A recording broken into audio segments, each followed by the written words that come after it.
What is support vector machine? Let us start with introduction to support vector machine.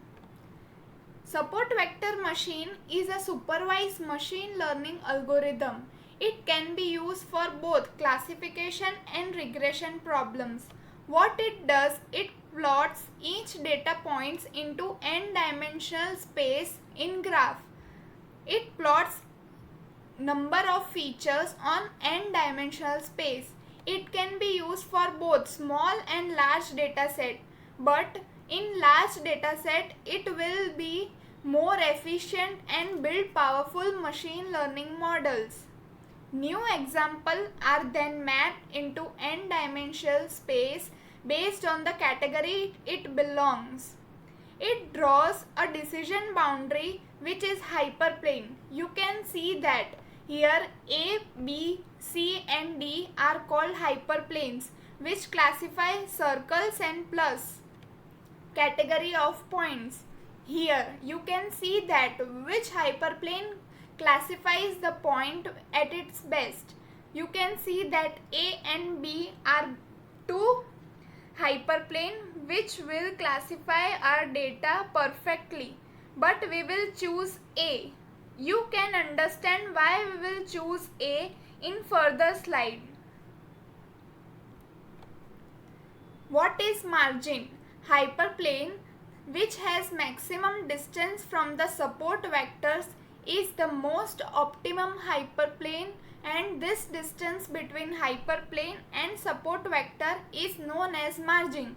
You can see that the space between A and the closest data point is known as margin. So here margin will start from here this point till this point. So A has maximum distance between these 2 points. So we will choose A. Why we have not choose B? Because here this point is closest to the B line. So we will not choose this hyperplane. So maximum hyperplane, the plane which has maximum margin, we will choose that hyperplane to classify our data points.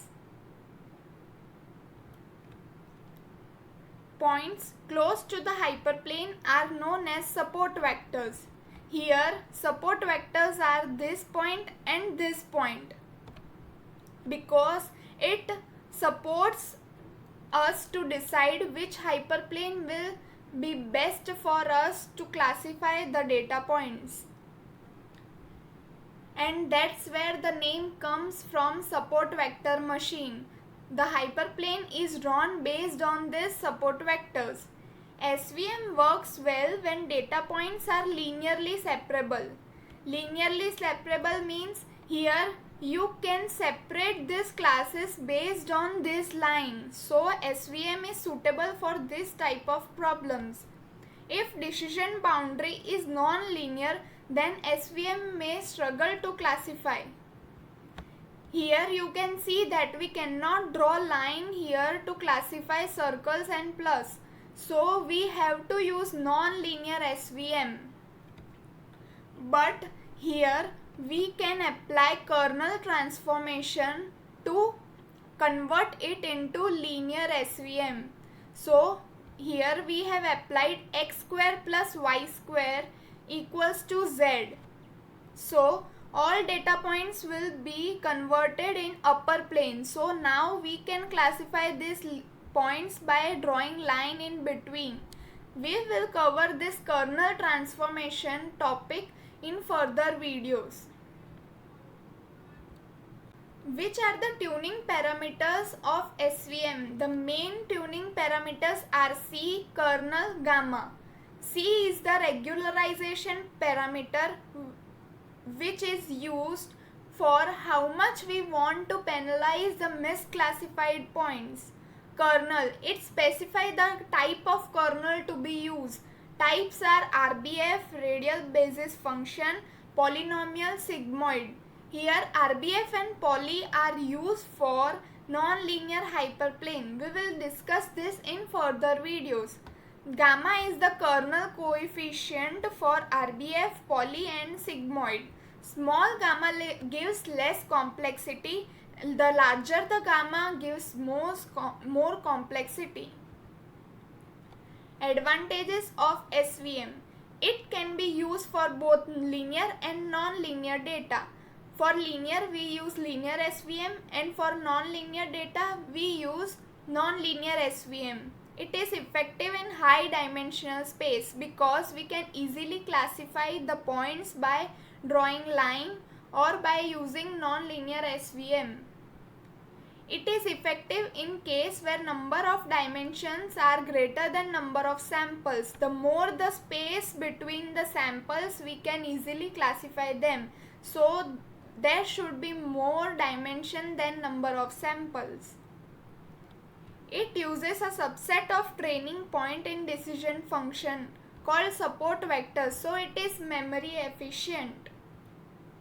Applications are face detection, text categorization, classification of image, handwriting, etc. We will cover its one application, classification of image, in further videos. Disadvantages of SVM. Picking the right kernel and parameters can be intensive. It does not perform well when dataset has more noise and target classes are overlapping, because if it is overlapping then we can't classify it properly. SVM doesn't directly provide probability estimate. These are calculated using expensive 5-fold cross validation. Don't worry, we will cover this all topics in further videos. How this cross validation works. It is robust to outliers. Our data is separable, which means you can draw a straight line to separate the two classes. What can we do if our data points is as below? We cannot draw a hyperplane between these two classes. So we have to use non-linear SVM. What non-linear SVM does? Non-linear SVM is used when data can't be separated using straight line. Kernel functions help us to transform data into another dimension from this to this. So that has the clear dividing margin between two classes. Here you can see that we have clear dividing margin between blue and red balls. Kernel function help transform non-linear spaces into linear spaces. Thank you. If you liked my video, don't forget to like, share and subscribe.